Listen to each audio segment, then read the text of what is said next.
Dopo le europee con la Costituente siete pronti a ridiscutere tutto? Che identità vuole darsi il movimento? Vuole innanzitutto recuperare la vocazione originaria, che è quello di ascoltare i bisogni dei cittadini.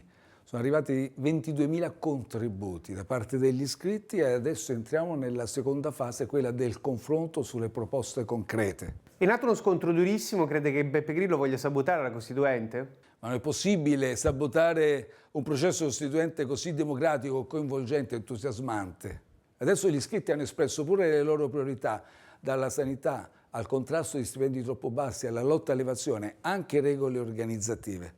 Dobbiamo invece sabotare, sì, i piani di questo governo, che tassa i pannolini e non preleva un euro dagli extraprofitti di banche, industrie belliche, imprese assicurative. Quali priorità indicate per la manovra e con quali coperture? Ascoltando i bisogni dei cittadini, sicuramente la sanità è al primo posto.